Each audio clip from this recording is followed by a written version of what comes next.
Comment optimiser un appartement de type 3 de 70 mètres carrés? C'est la question que m'ont posée Tiffany et Antoine lorsqu'ils ont fait appel à moi il y a quelques semaines.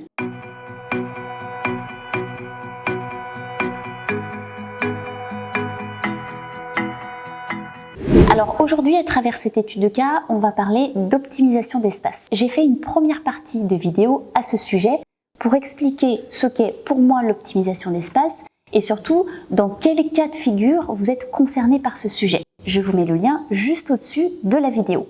C'est parti ? Donc cet appartement à optimiser, c'est un type 3. On a 2 chambres dans la partie nuit et puis de l'autre côté, sur la gauche, on a une belle partie jour avec un salon et une cuisine fermée. On va découvrir tout de suite l'appartement. Donc je rentre par ici, je découvre l'entrée. Sur ma droite, un placard qui contient le compteur électrique, un deuxième placard un petit peu plus loin avec des rangements complémentaires. Je rentre dans la cuisine, on voit bien qu'elle est séparée du séjour par une cloison juste ici qui mesure 7 cm. Donc bien sûr ça va nous démanger de faire sauter cette cloison. Il faut évidemment vérifier que c'est bien une cloison, on ne fait pas ça n'importe comment, on fait venir un artisan pour ne pas mettre en danger la solidité de l'appartement. J'ai dans cette cuisine une gaine technique juste ici, donc je comprends que l'eau s'évacue dans ce sens-là. Ici, une chaudière, donc ça évidemment je ne pourrais pas y toucher. J'ai une porte-fenêtre qui donne sur un petit balcon qui est orienté sud. Et puis du coup, de ce côté-là, dans le séjour, je vois que j'ai 2 belles porte-fenêtres qui donnent sur un deuxième balcon orienté est, qu'on va certainement pouvoir exploiter pour le petit déjeuner par exemple. Et puis j'ai encore mon orientation sud juste ici. Donc c'est plutôt une belle pièce. Ça me fait vraiment un coin jour, comme ça. Et du coup, j'ai une deuxième partie nuit, avec pour le coup une lecture des espaces qui est très claire. Donc justement, la partie nuit, j'ai une première chambre ici, qui est en fait la chambre la plus petite, et une deuxième chambre, la plus grande, qui sera certainement la chambre du couple. Et puis les pièces d'eau avec la salle de bain juste là, douche, lavabo. Attention à la fenêtre, j'ai aussi un radiateur juste ici qui risque de me gêner, les WC, une deuxième gaine technique, donc je comprends que toute l'eau s'évacue dans ce sens-là. Et puis des placards aussi dans les dégagements. On va voir comment on peut optimiser tout ça. Le souhait de Tiffany et Antoine était, comme souvent, de reconnecter la cuisine sur la pièce principale. Donc évidemment, on va voir comment on peut la remettre en lien. Mais en même temps, ils avaient envie d'avoir un coin dans la cuisine un petit peu plus isolé pour être à l'abri du bazar. Toujours cet entre-deux, est-ce que j'ouvre en entier ou pas? Je vous invite d'ailleurs à regarder la vidéo que j'ai consacrée à ce sujet-là sur l'ouverture de la cuisine, un peu, beaucoup ou pas du tout. Vous trouverez le lien juste au-dessus de la vidéo. L'idée était également de définir quelle chambre ils allaient s'attribuer, la deuxième chambre étant plutôt dans un premier temps un bureau, certainement une chambre de bébé à moyen terme. Ils voulaient également retravailler l'aménagement de la salle de bain, comme souvent c'est les pièces d'eau, cuisine et salle de bain qui posent le plus de problèmes parce qu'on voit que c'est absolument pas optimisé, même si au global on a plutôt une belle surface. Et puis voir comment mettre en valeur justement comment avoir une meilleure sensation d'espace dans cet appartement de 70 mètres carrés. Alors comme d'habitude, je leur ai proposé plusieurs solutions d'aménagement, 3 en l'occurrence. Et ici, pour les besoins de la vidéo, on va voir 2 solutions. J'en mets pas 3 parce que sinon ça va être un peu trop long. Donc on va faire la première solution, puis la deuxième. Donc déjà, je commence par décloisonner cette cuisine et puis faire un petit peu de ménage aussi dans la salle de bain qui est un peu brouillon. J'y vois déjà un petit peu plus clair avec un bel espace de vie qui se dessine. Je vais commencer par intégrer la cuisine. Donc on va faire une première version avec une cuisine toute ouverte et dans une deuxième, quelque chose d'un peu intermédiaire. Je positionne la cuisine, donc la chaudière évidemment je n'y touche pas. Je mets l'évier au centre, le lave-vaisselle côté égouttoir. On aura par exemple, ils m'avaient demandé de pouvoir ranger leurs ustensiles en crédence pour les avoir tout de suite à proximité. Ici, la colonne frigo, on a toujours notre gaine technique, évidemment on n'y touche pas. La colonne four micro-ondes, donc de part et d'autre de cette gaine technique on a le frigo et le four. Et puis on va avoir ici un petit rangement dans l'angle pour mettre par exemple des bocaux, des tasses, des thés, puisqu'ici on se crée une zone pour les petits électroménagers. Par exemple le robot pâtissier et la machine à café qui va être dissimulée derrière une verrière. Donc en fait côté entrée, Je ne vois pas la cuisine, donc j'ai bien un espace tampon, comme on le souhaite toujours. Je devine la cuisine puisque j'ai une verrière, donc je ne me coupe ni la vue ni la perspective, mais je ne suis absolument pas dans la cuisine quand je rentre. J'ai mes rangements pour mes manteaux ici et une petite séparation. Ici, ce qu'on voit, c'est une étagère quart de rond. J'avance dans la pièce. On voit que j'ai la place de mettre un bel îlot, donc en double profondeur. De ce côté-là, 60 cm avec des rangements épiciers, casseroliers et puis rangement classique de 60. Et puis de l'autre côté, en faible profondeur, je vais pouvoir avoir là aussi 3 modules pour ranger la vaisselle. C'était une demande de Tiffany et Antoine de pouvoir exposer de la jolie vaisselle. Donc côté cuisine, les casseroliers, tout ce qui est fermé. Et puis côté salle à manger, des modules un peu plus ouverts pour avoir accès à de la jolie vaisselle mise en valeur. Les poubelles seront ici, je ne l'ai pas précisé, avec un système de poubelles design et faible profondeur. Je passe au salon. Donc là, au niveau du salon, on voit que j'ai la place de mettre une table standard de 6 personnes, un canapé 3 places, un fauteuil et puis un joli meuble bibliothèque juste ici, comme le souhaitait le couple, avec en l'occurrence une toile tendue parce qu'ils voulaient installer un vidéoprojecteur et puis des rangements dans le bas, des tiroirs comme ça fermés et des étagères de part et d'autre pour ranger des objets de décoration, des livres, des petits bibelots, etc. Et on voit qu'on a une circulation qui reste fluide vers les espaces extérieurs. On va justement les regarder. On voit que là aussi c'est très fluide. Je peux accéder à la petite terrasse côté cuisine avec par exemple un transat chilienne et puis côté salle à manger on trouvera une table de personnes pour le petit déjeuner et par exemple un fauteuil suspendu avec des jolies jardinières pour se protéger un peu du vis-à-vis. On passe à la partie nuit. J'emprunte la porte du couloir, petit rangement ici et j'accède à la chambre principale. Je conserve le rangement existant pour mes habits, ce placard existant. Je viens positionner le lit, hop, de ce côté-là, au plus près de la fenêtre. Je crée une petite tête de lit faible profondeur, donc on va dire, allez, 20-30 cm maximum. Je vais pouvoir intégrer des niches, peut-être des petites liseuses, des objets de décoration au-dessus. Et je dégage tout cet espace-là pour créer des rangements supplémentaires parce que cette petite penderie pour 2 adultes n'était pas suffisante. Donc là, je viens créer des rangements supplémentaires.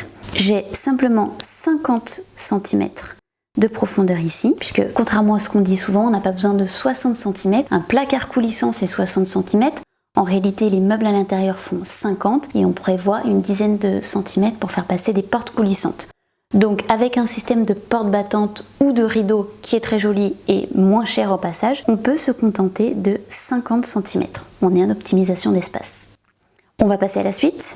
Deuxième chambre. Donc ici, je suis plutôt dans la chambre d'amis. Là, l'idée, c'était de faire une pièce multifonction qui permette d'une part de recevoir, d'autre part de travailler puisque l'un et l'autre sont régulièrement en télétravail et de répondre aussi à leurs activités de loisirs. Tiffany fait de la couture, Antoine aime bien mixer également. Donc d'un côté, on va avoir un joli bureau pour ses loisirs. Donc on voit qu'on a tout à fait la place d'être à deux. La partie couture ici, la partie mixage là. On peut positionner ce canapé qui est en fait un meuble du couple qu'ils ont souhaité réintégrer dans le plan. On voit que lorsqu'il est pleinement déplié, ça va pile poil, mais ça permet d'avoir un canapé-lit et surtout de ne pas racheter du mobilier qui est en très bon état. Et ici, l'ancien placard qui était dans le renfoncement devient un bureau pour Tiffany qui est en télétravail. Donc j'ai la profondeur suffisante pour mettre un vrai bureau et avoir certainement des étagères en module haut. On va terminer par les pièces d'eau. Ici, je suis venue modifier l'accès de la pièce qui était en fait située auparavant juste ici pour créer une circulation centrale et beaucoup plus fluide. Donc sur ma gauche, la douche qui a été raccourcie parce qu'elle était très longue, ce qui n'a aucun intérêt. Encore une fois, on est dans une logique d'optimisation d'espace. On exploite, on tire le meilleur parti de ce qu'on a. Là, j'ai déjà une douche qui fait 1,20 m.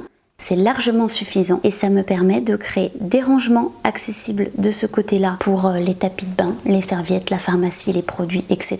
Et un deuxième rangement accessible depuis la douche pour créer une niche à produits. Ici, j'ai mon lavabo, mon lave-linge, puisque c'était une demande du couple de pouvoir positionner un lave-linge, de le sortir de la cuisine et de le mettre en toute logique au plus près de la salle de bain. Donc j'ai ici un lave-linge sous plan. Je respecte ma fameuse distance de 60 cm entre la douche et le lave-linge. C'est toujours difficile à positionner dans les petits espaces. Ici c'est possible. Et du coup, on voit qu'on a créé un plan de travail en biais comme ceci, puisque j'ai une différence de profondeur entre ma machine qui a besoin de 60-65 cm et mon meuble vase qui n'a besoin que de 50 cm. Et comme ça, je dégage l'espace proche de la douche. Je termine en mettant un radiateur sèche-serviette et 2 patères. Et donc la porte battante qui était positionnée complètement à droite et qui bloquait l'agencement est remplacée par une porte coulissante. Au niveau du WC, rien d'extraordinaire, on l'a pas bougé. Simplement, l'idée était de remplacer le WC par un WC suspendu. Et puis au passage, je crée quelque chose d'un peu plus profond avec des petites niches à produits pour ranger les produits d'entretien et le papier toilette. On passe à la version numéro 2.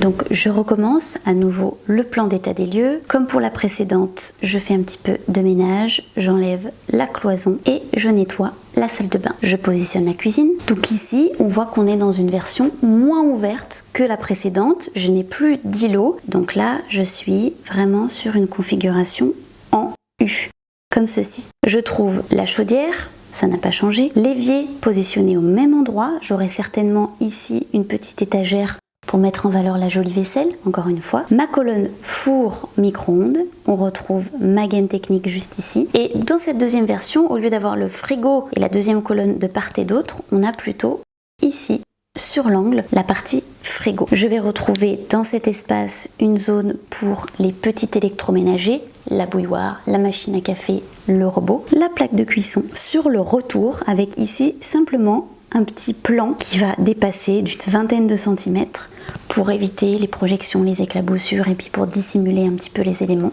Mais je suis complètement ouvert et j'ai une belle zone de préparation juste ici qui bénéficie de la lumière directe du balcon. Ici encore une fois, j'ai une verrière pour conserver la lumière, mais quand je rentre, je ne suis pas dans la cuisine. J'ai la perspective et j'ai la lumière, mais j'ai vraiment séparé les deux. Alors justement, cette entrée et ce séjour, je rentre sur ma droite, petit placard, la zone du tableau électrique. Et puis dans cette deuxième version, j'ai voulu mettre un petit peu plus d'espace. Donc j'ai simplement un petit miroir là, j'avais une console dans la précédente, et je conserve le deuxième placard pour avoir plus de rangement. J'ai la place de mettre un joli petit fauteuil, un tapis, des plantes, créer vraiment un espace de transition entre cet extérieur et puis l'intimité de l'intérieur. Et je conserve la lumière là, ici c'est une cloison pleine, donc j'ai vraiment une zone de transition qui est ni dans la partie jour ni dans la partie nuit, qui fait vraiment mon sas de transition, c'est très important. Et c'était d'autant plus important que Tiffany et Antoine ont voyagé dans des pays asiatiques où on a cette sensibilité-là aux zones de transition. Côté séjour, on a cette fois-ci un canapé d'angle, c'est ce qu'ils souhaitaient au départ. C'était pas possible de le mettre avec l'îlot central dans la configuration numéro 1 parce que forcément un îlot central c'est une plus grande circulation. Ici, comme la cuisine est un petit peu plus condensée, on a la possibilité de mettre notre canapé d'angle avec un meuble toujours avec notre toile tendue et des rangements. On voit qu'il est plus petit que dans le précédent. Et puis une table, alors là ici j'ai proposé plutôt une table ronde qui optimise un peu mieux l'espace. Et on voit que quand on a du monde, on peut tout à fait tirer les rallonges et être plus nombreux, on a tout à fait la place. Même chose pour les extérieurs. Donc là, dans cette configuration-là, on peut se faire une jolie petite banquette sur mesure en exploitant le renfoncement, une sorte de petit coin lecture. On retrouve notre table de petit déjeuner et la jardinière juste ici. On va passer à la partie nuit. Donc, je commence par ma première chambre. Donc là, l'entrée a été modifiée, je suis sur une cloison à galandage, la porte rentre dans la cloison. Le lit est positionné tête à l'est avec la vue sur l'extérieur. Ici en l'occurrence c'est une église, donc c'est quelque chose d'assez calme. Le placard existant est passé côté WC. Donc j'ai créé des rangements côté WC parce que le couple m'avait demandé de pouvoir repositionner cette très belle armoire que Tiffany a chinée et qui a déjà une belle capacité de rangement. En plus, on va créer des rangements avec ce qu'on appelle un pont de lit. Donc je vais créer ici des étagères, une colonne de part et d'autre du lit et en hauteur des modules hauts. Et on voit qu'on a toujours une très belle circulation. Du coup, côté WC, donc même chose pour mon WC suspendu avec des rangements pour mes papiers toilettes, etc. Et effectivement, j'ai récupéré la profondeur du placard qui était avant situé dans la chambre. Je viens positionner le lave-linge parce qu'avec cette histoire de normes électriques, en sortant le lave-linge de la salle de bain, je me permets d'avoir un petit peu plus d'espace. On va le voir juste après. Je mets mon lave-linge ici, on pourrait même mettre lave-linge, sèche-linge en colonne l'un sur l'autre. Et puis dans l'espace restant, évidemment, zone pour le ménage, aspirateur, serpillière. Enfin, dernière partie, donc j'ai ici ma salle de bain dans une configuration différente. La douche passe de ce côté-là. Hop. Donc je peux avoir une grande et belle douche avec des niches à produits. On se souvient que l'eau s'évacue dans ce sens-là vers la gaine. Donc il me faudra un petit coffrage de plomberie qui va passer sous le radiateur sèche-serviette. Et ici, j'ai la possibilité d'avoir une double vasque, ce que je n'avais pas dans le scénario 1, avec des rangements en colonne, panière à linge dessous, la pharmacie, les serviettes de bain, etc. Et l'espace suffisant pour avoir la sensation de respirer et toujours ma circulation centrale.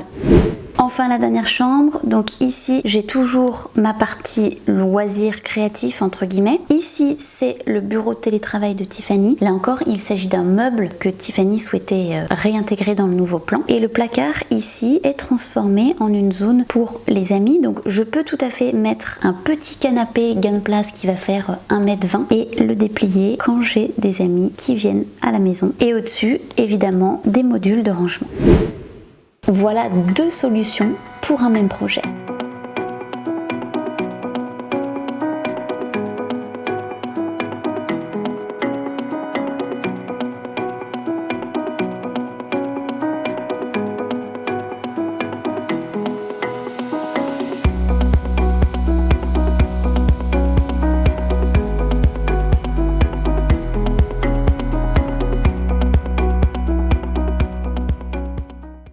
Alors j'espère que cette étude de cas vous aura inspiré pour votre propre projet et vous aura surtout montré comment exploiter au mieux le potentiel de vos murs. C'est un appartement qui avait perdu de sa superbe et qui va certainement retrouver beaucoup de valeur sur le marché immobilier. On se retrouve dans une quinzaine de jours sur un autre sujet complètement différent qui concernera ma pièce fétiche de la maison.